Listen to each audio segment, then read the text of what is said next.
നമ്മൾ ഖബർ കാണുന്നവരാണ്. ഖബർ നമ്മളോട് പറഞ്ഞു തരികയാണ്, അന ബൈത്തുൽ മാ. പൊന്നുമോനെ, എന്റെ വീടിനകത്തൊരു മിന്നാമിനിയുടെ വെളിച്ചം പോലുമില്ല.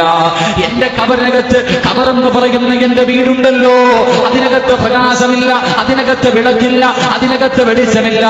അതുകൊണ്ട് പൊന്നുമോനെ, എന്റെ വീട്ടിലേക്ക് വരുമ്പോ ഒരു വിളക്കുമായിട്ട് വേണം നീ കടന്നു വരേണ്ടതെന്ന് കൊതാ ഖബർ പറഞ്ഞു തരുമ്പോ, എന്റെ പ്രിയമുള്ളവരെ, ഓരോ മയ്യത്ത് കൊണ്ട് ഖബറിനകത്ത് ഇറക്കി വെച്ചിട്ട് പലകളെടുത്ത് നിരത്തുകയാണ്.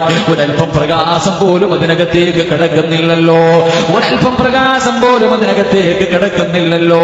എന്റെ പ്രിയമുള്ള സഹോദരങ്ങളെ, എന്റെ പ്രിയമുള്ള സഹോദരങ്ങളെ, അതുകൊണ്ട് ഖബറിനകത്തതാ അവസാന പലകൾ മുഴുവനും നിരത്തി വെച്ചതിന് ശേഷം എവിടെയെങ്ങാണ് ഒരൽപ്പം ഗ്യാപ്പ് വന്നു പോയാ പച്ചിലകൾ പറിച്ചതുപോലും നമ്മൾ അടയ്ക്കുന്നവനാണ്. അതിനകത്ത് വല്ലാത്ത ഇരുള, അതിനകത്ത് വല്ലാത്ത ഇരുള.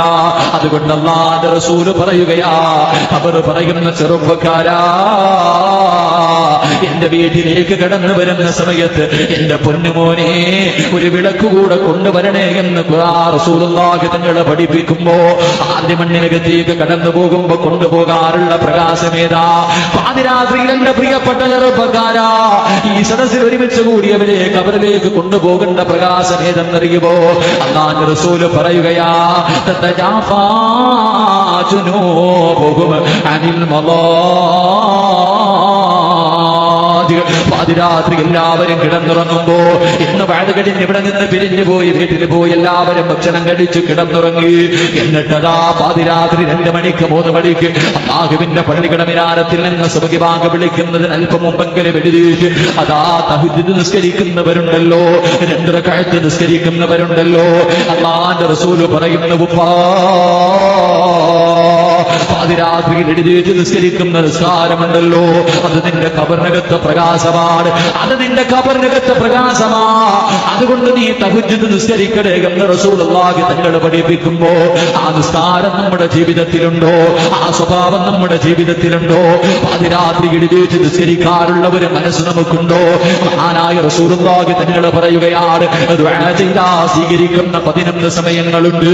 ദുആ ചെയ്താൽ എന്ത് ചോദിച്ചാൽ റബ്ബ് തരുന്ന 11 സമയങ്ങളുണ്ട്. എന്ത് റബ്ബിനോട് ചോദിച്ചാൽ തരുന്ന 11 സമയമുണ്ട്. ആ 11 സമയങ്ങളിൽപ്പെട്ട ഒരു സമയം ഏതെന്നറിയുമോ? എന്റെ പ്രിയപ്പെട്ട ചെറുപ്പക്കാരാ, സാലിഹത്തായ ഭാര്യ നിനക്ക് വേണോ? നിന്നെ ഇഷ്ടപ്പെടുന്ന, നിന്റെ ബാപ്പയെയും ഉമ്മയെയും സ്വന്തം മാതാപിതാക്കളെ പോലെ സ്നേഹിക്കുന്ന, നിന്നെ ചതിക്കാത്ത വഞ്ചിക്കാത്ത ഒരു സാലിഹത്തായ പെണ്ണ് നിനക്ക് വേണോ? ഒരു നല്ല ജോലി നിനക്ക് വേണോ? ഒരു നല്ല ജീവിതം നിനക്ക് വേണോ? നിന്റെ ദുഃഖങ്ങളും ദുരിതങ്ങളും എല്ലാം മാറണോ ചെറുപ്പക്കാരാ? സ്വന്തമായിട്ടൊരു ഭവനം വേണ്ടവരുണ്ടല്ലോ, കലം കൊണ്ട് ബുദ്ധിമുട്ടുന്നവരുണ്ടല്ലോ, ഒരുപാട് രോഗങ്ങൾ പിടിപെട്ട് കണ്ണീര് കുടിക്കുന്നവരുണ്ടല്ലോ. പെൺമക്കളെ, പ്രായമായ പെൺമക്കളെ വീട്ടിൽ വെച്ചിട്ട് അല്ലാഹുവിനോട് പൊട്ടിക്കരഞ്ഞുകൊണ്ട് എന്റെ മക്കൾക്ക് നല്ല ഒരു ഭർത്താവിനെ തരണേ അല്ലാ എന്ന് ദുആ ചെയ്യുന്നവരുണ്ടല്ലോ. അല്ലാഹുവിന്റെ റസൂൽ പറയുകയാണ്, എന്റെ പ്രിയപ്പെട്ട ചെറുപ്പക്കാരാ, പാതിരാത്രിയിൽ 2 മണിക്ക് 3 മണിക്ക് എഴുതിയിട്ട് പടച്ചവന്റെ മുന്നിൽ ഉതുപെടുത്തിട്ട് നിസ്കാരപ്പായിരുന്ന് 2 റക്അത്ത് നിസ്കരിച്ചിട്ട് സുജൂദിൽ കിടന്നുകൊണ്ട് പടച്ചവരോട് ദുആ ചെയ്യ പൊന്നുപോലെ, എന്റെ ദുആ അല്ലാഹു സ്വീകരിക്കുമെന്ന് പ്രവാചകൻ പഠിപ്പിക്കുമ്പോ, മഹാനായ റസൂലുള്ളാഹി തങ്ങൾ പറയുകയാണ്, യാ സഹാബാ, തഹജ്ജുദ് നിസ്കാരമുണ്ടല്ലോ, തഹജ്ജുദ് നിസ്കാരമുണ്ടല്ലോ, അത് 6 മണ്ണിനകത്തെ പ്രകാശമാണെന്ന് പ്രവാചകൻ പഠിപ്പിക്കുമ്പോ, എന്റെ പ്രിയമുള്ള സഹോദരങ്ങളെ, പള്ളിക്കാട്ടിലേക്ക് യാത്രയാകേണ്ടവരാണ് എത്രയെത്രയോ കൊലകൊല്ലന്മാര്, ഈ നാടിനെ വിറപ്പിച്ചവര്, എത്രയെത്രയോ കൊട്ടാരങ്ങൾക്കുള്ളിൽ കഴിഞ്ഞു പോയവര്, വെള്ളത്തുടിയിൽ പൊതിഞ്ഞ് പള്ളികൾ കൊണ്ടുപോയി ജനാസ നിസ്കരിച്ച് കബറടക്കിയവരാ. നിങ്ങളും അതുപോലെ പോകേണ്ടവരാ, നിങ്ങളും അതുപോലെ പോകേണ്ടവരാണ്. എത്ര വലിയ കോടീശ്വരനാണെങ്കിലും, ഈ നാട്ടിലെ ഏറ്റവും വലിയ പണക്കാരനാണെങ്കിലും, അവന്റെ മയ്യത്ത് പൊതിയുന്നത് 3 കഷ്ണം വെള്ളത്തുണിയിലാ. ഒരു നല്ല വസ്ത്രമല്ല, ഒരു കളർ വസ്ത്രമാ മനുഷ്യനെ ധരിപ്പിക്കാറില്ല. ഈ മനുഷ്യൻ ഈ നാട്ടിലെ ഏറ്റവും വലിയ കോടീശ്വരനാണല്ലോ എന്ന് പറഞ്ഞിട്ട് ആരും ആ മനുഷ്യരോടൊരു പരിഗണനയും നൽകാറില്ല.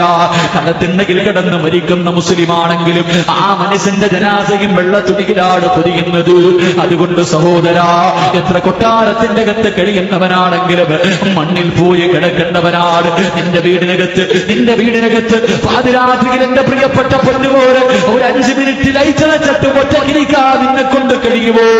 വല്ലാത്ത പേടിയുള്ളവനല്ലേ, വല്ലാത്ത ഭയമുള്ളവനല്ലേ, ആരും തിരിഞ്ഞു നോക്കാത്ത ഈ നാടിന്റെ ഏതോ ഒരു സൈഡില് ഒരു വീട് പോലുമില്ലാതെ ഒരു പള്ളികളെ ചുറ്റുപാട് കബറുകൾ കാണുന്നവരല്ലേ. കൊട്ടാരത്തിന്റെ അകത്ത് കഴിഞ്ഞ നിന്നെ അവിടെ നിന്റെ മക്കൾ കൊണ്ടിടുന്ന ദിവസമുണ്ടല്ലോ, നിന്റെ ഭാര്യ കൊണ്ടിടുന്ന ദിവസമുണ്ടല്ലോ, നിന്റെ മാതാപിതാക്കളെ കൊണ്ടിടുന്ന ദിവസമുണ്ടല്ലോ. അന്നത്ര സ്നേഹമുള്ള മക്കളാണെങ്കിൽ വാപ്പാ ഞാനും കൂടെ വരാമെന്ന് പറയുന്ന ഒരു പൊന്നു പോലും നമുക്കില്ല. നിങ്ങളില്ലാതെ ഒരു രാത്രി പോലും ഉറങ്ങാത്ത നമ്മുടെ ഭാര്യയുണ്ടല്ലോ. വെള്ള തുണിയിൽ പൊതിഞ്ഞ് ജനാസ എടുക്കുമ്പോ എന്റെ ഭർത്താവിനെ കൊണ്ടുപോകില്ലേ, എന്റെ ഭർത്താവിനെ കൊണ്ടുപോകില്ലേ. ഞാനില്ലാതെ ആ മനുഷ്യൻ ഉറങ്ങാൻ കഴിയില്ല. ആ മനുഷ്യന് ഈ വീടിനകത്ത് കബർ വെക്കാൻ ഒരു പെണ്ണും പറയാറില്ല. അതുകൊണ്ട് എന്റെ പ്രിയപ്പെട്ടവരെ തനിച്ചു പോകേണ്ട കബറാട്. അതിനകത്ത് വല്ലാത്ത ഇരുളാ പൊന്നുപോരെ, ഒരൽപ്പം പോലും പ്രകാശമില്ല പൊന്നുപോരെ. അതിനകത്ത് പ്രകാശം വേടൂ, അതിനകത്ത് വെളിച്ചം വേടൂ. പാതിരാത്രിയിൽ എഴുന്നേറ്റ് നിസ്കരിക്കു ചെറുപ്പക്കാരാ. ഒരു 2 റക്അത്തെങ്കിലും പാതിരാത്രി സുബഹി ബാങ്ക് വിളിക്കുന്നതിന് ഒരു 5 മിനിറ്റ് മുമ്പെങ്കിലും എഴുന്നേറ്റ് നിസ്കരിച്ചോ പൊന്നുപോരെ. അത് നല്ല സ്വഭാവമാ ചെറുപ്പക്കാരാ. അതെല്ലാവരെ കൊണ്ട് കഴിയുന്നതല്ല, അതെല്ലാവരെ കൊണ്ട് ചെയ്യാൻ കഴിയുന്നതല്ല. കാരണം അല്ലാഹുവിന്റെ റസൂൽ പറയുകയാ, സലാസത്തുൻ യുഹിബ്ബുഹുമുല്ലാഹ്. 3 വിഭാഗം ജനങ്ങളെ അല്ലാഹുവിന് വല്ലാത്ത ഇഷ്ടമാണ്. 3 വിഭാഗം ജനങ്ങളെ അല്ലാഹുവിന് വല്ലാത്ത ഇഷ്ടമാണ്. ആ 3 വിഭാഗം ജനങ്ങളുണ്ടല്ലോ, അതിലൊന്നാമത്തെ വിഭാഗം ആരെന്നറിയുമോ? അല്ലാഹു സ്നേഹിക്കുന്ന, അല്ലാഹു ഇഷ്ടപ്പെടുന്ന, അല്ലാഹു സ്നേഹിക്കുന്ന അടിമയുടെ ഒന്നാമത്തെ അടയാളം എന്തെന്നറിയുമോ? അവന് പാതിരാത്രി എഴുന്നേറ്റ് നിസ്കരിക്കും ചെറുപ്പക്കാരാ. അതുകൊണ്ട് പൊന്നുപോലെ ദുആ ചെയ്താ സ്വീകരിക്കുന്ന സമയമാണ്.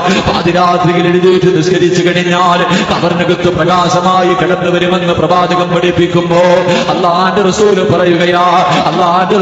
പറയുകയാണ്, കബർ 5 കാര്യം കൊണ്ടുപോകാൻ പറയുന്നതിൽ ഒന്നാമത്തെ കാര്യം എന്തെന്നറിയുമോ?